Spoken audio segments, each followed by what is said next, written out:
வணக்கம். செய்திகளை விரிவாக பார்ப்பதற்கு முன்பாக முதலில் இந்த நேரத்திற்கான தலைப்புச் செய்திகள். முதலமைச்சர் மு.க.ஸ்டாலின் குறித்த தரம் தாழ்ந்த பேச்சுக்கு கடும் எதிர்ப்பு எழுந்ததால் அதற்கு பணிந்த அதிமுக பொதுச் செயலாளர் எடப்பாடி பழனிசாமி கொரோனாவின் போது முதல்வரை காணவில்லை என்றே குறிப்பிட்டதாக விளக்கமளித்தார். இதற்கும் முதலமைச்சர் மு.க.ஸ்டாலின் கடும் பதிலடி கொடுத்துள்ளார்.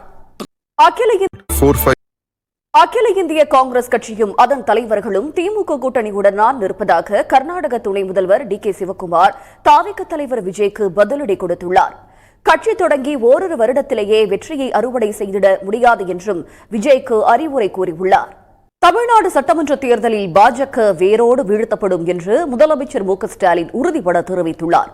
செங்கல்பட்டு மாவட்டம் மறைமலை நகரில் திமுக கூட்டணி வேட்பாளர்களை ஆதரித்து நடைபெற்ற கூட்டத்தில் பேசிய அவர் RSS சாபங்கள் கூட தமிழ்நாட்டை ஒன்றும் செய்யாது என்று கூறியுள்ளார்.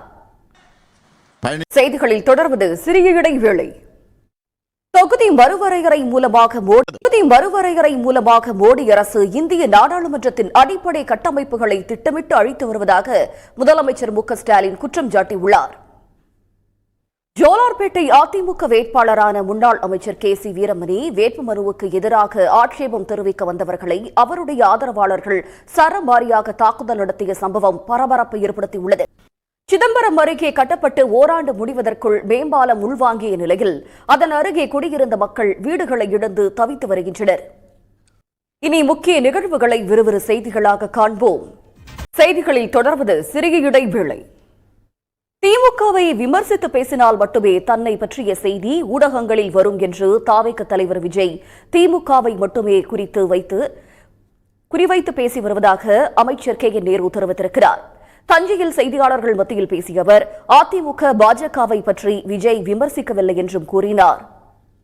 தேர்தல் ஆணையம் பாஜகவின் கைப்பாவையாக அடியாள் வேலை செய்கிறது என்று காங்கிரஸ் நாடாளுமன்ற உறுப்பினர் மாணிக்கம் தாகூர் குற்றம் சாட்டியிருக்கிறார். விருதுநகரில் செய்தியாளர்கள் மத்தியில் பேசிய அவர் மதசார்பற்ற முற்போக்கு கூட்டணியில் தேமுதிக இணைந்ததன் மூலமாக கூட்டணி பலம் சேர்ந்திருப்பதாக கூறினார். அண்மை செய்திகளுக்கு தொடர்ந்து இணைந்திருங்கள் சன் நியூஸ் தொலைக்காட்சியுடன்.